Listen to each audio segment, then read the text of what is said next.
Good afternoon, everyone. This is the Euraknos podcast. I'm Laura Palczynski, and today we're doing a slightly different format for the podcast because I'm joined by the whole consortium on our consortium meeting. So we're going to take it in turns to just tell you a little bit about what we've been up to, what we've enjoyed so far in the project. So I'm joined by Jess Stokes, first of all. So tell me, Jess, what have been your main roles and what have you been enjoying in the project so far? So most recently, Laura, myself and Lisa Williams Van Dyke have been co-leading task 3.3. So that has been about identifying best practices, tools and methodologies for how we communicate, disseminate and exploit the knowledge that are coming out of thematic networks to as many end users as possible. So that's farmers, advisors and foresters. So things that I've been kind of particularly enjoying or key achievements so far, I would say that we co-designed, Lisa and I, but also together with all the work package team in work package 3, a very energetic and insightful meeting in Paris back in December, where we brought key experts together to co-create in our case, what we're calling a knowledge pathways framework. So it's basically a framework by which thematic networks can look at their key communication, dissemination and exploitation activities and think about whether they are hitting who they are trying to hit. So it's a framework by which that they can compare their practices against an ideal or ultimate impact. What I really liked about that workshop was that it was, it was in Paris, first of all, which is one of my favourite cities on the planet, and that we were, despite some challenges, able to get everybody there. There were some strikes going on in Paris at the time, but everyone was so enthusiastic and keen to engage in the workshop that basically everybody was able to get there and participate. And we had very, very productive 2 or 3 days of quite intense workshops where we worked the experts very hard to come up with, as I say, in our case, co-creating this knowledge pathways framework.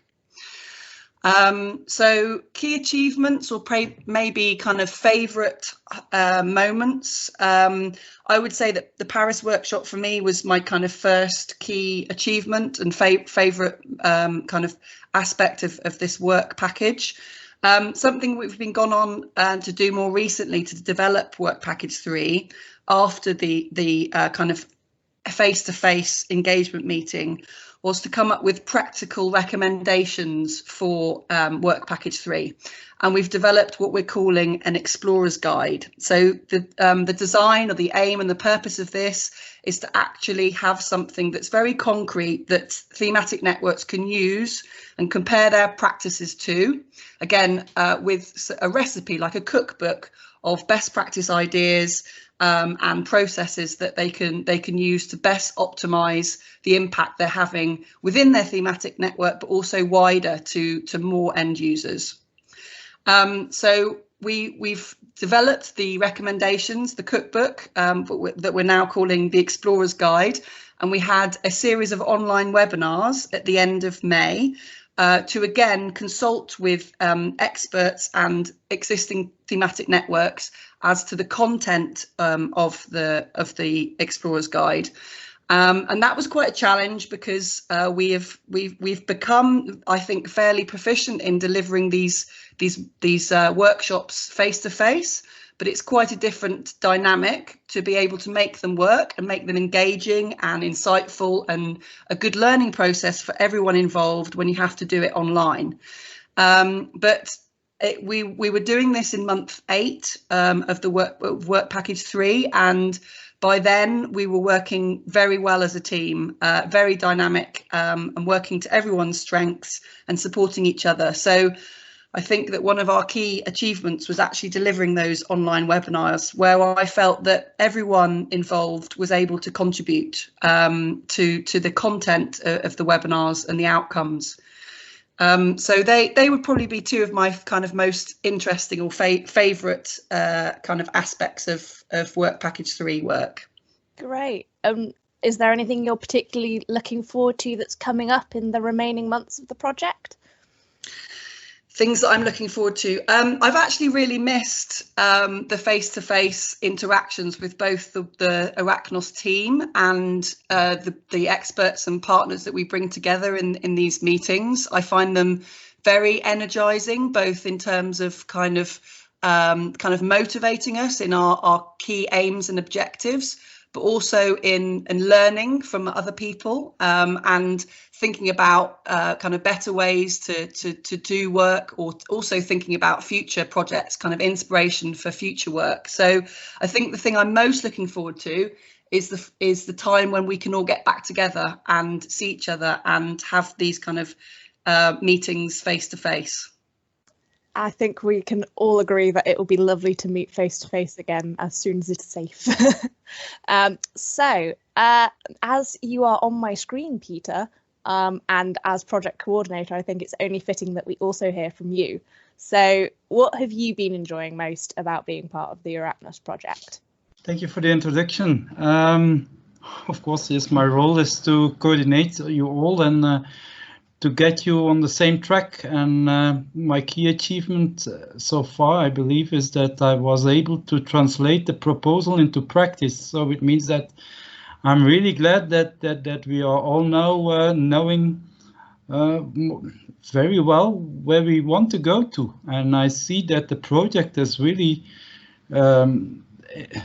doing what I was thinking about that it should do, and that is really happy, and that makes me really happy. And I'm really pleased to see that you all, and that's also what I feel, that we all become a big team and a great team, and that we all start to work together. And that is, I think, the major achievement of a project coordinator, is having everybody working together. And that's also what this project is all about. Talking about a multi-actor project, it means that you have to keep all the actors working on that, and I think that is one of the things that is happening now, and I'm so pleased that I can observe that everyone is doing it in that way. Great, thank you, Peter. How about we now go to Nathan? Would you like to say something? And perhaps you could also take this opportunity to introduce the work following on from Euraknos in Eureka. Yeah, sure. So my name is Nathan, work at Ghent University, and I'm also part of the coordination team, trying to manage a bit the project, the expectations of everybody, and as Peter already mentioned, trying to keep the project a bit on track. Then especially since we have two projects, Euraknos and Eureka, trying to get a view and maintain the view on the bigger picture and connect the two projects together, so that we have a nice complementarity and that we can create as much synergies as possible. And I think that's a bit the challenge and the goal. For me, something I have really enjoyed so far is traveling, is meeting a lot of interesting people and seeing them at their local, at the city where they come from, in their local surroundings and in their local culture, and also taking into account how challenging it is to really do something magical with what basically can be considered, especially in the beginning of such a project, a bunch of strangers from all different parts across Europe, and then to see the difference, and that you're really able to create magic if you give it some time, and if you're willing to listen and really understand and respect each other. I think that has been a bit my biggest learning so far. And as already mentioned, we're already we had the challenge of COVID, where we had to cancel some of these physical meetings, which were the things I liked most about the project. But so definitely looking forward by the end to meet everybody again and to really finish strong and to have a nice continuation with Eureka. Great, thank you, Nathan. Now, you mentioned working some magic. This might take me onto a work package 4 representative, because with my lack of technical understanding, to me what you are doing is magic. So perhaps Hercules or Lawrence, you'd like to say something about the technical side of what we're doing in Euraknos? Lawrence? I'm here. So yeah, it's a bit of a strange thing because I'm sort of more involved in a lot of the other work packages as a facilitator, but what we're doing in work package 4 is really the design of the database model, the design of the platform in general.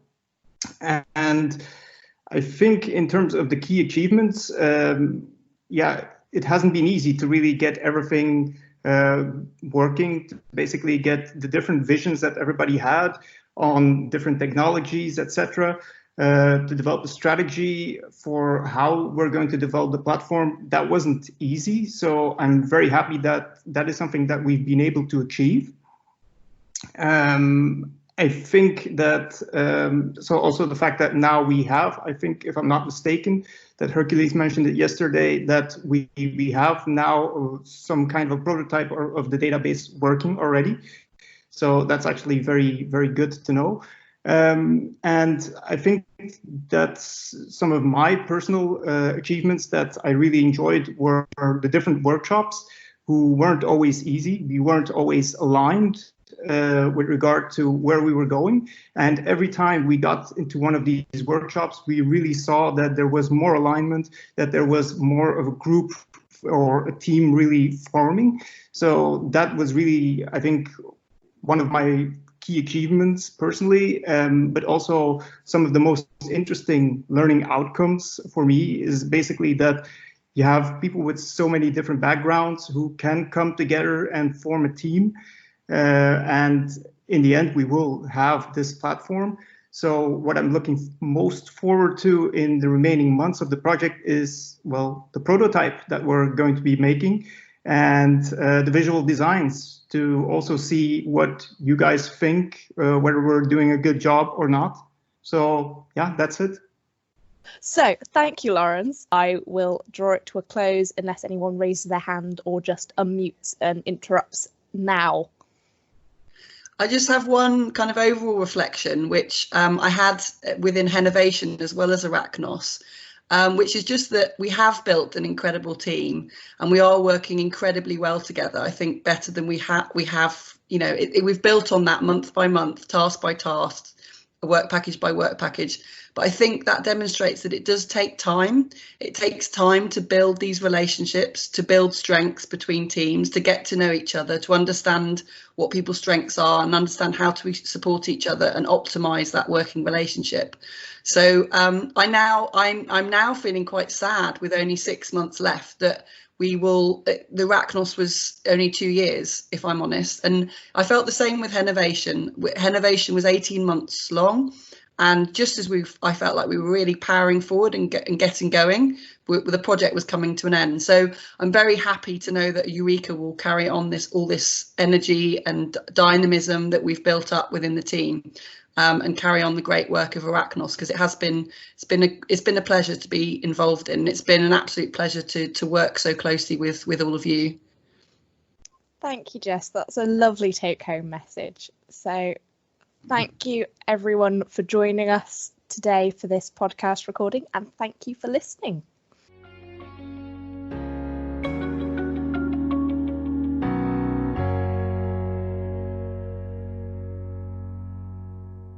The Euraknos project has received funding from the European Union's Horizon 2020 Research and Innovation Programme under grant agreement number 817863.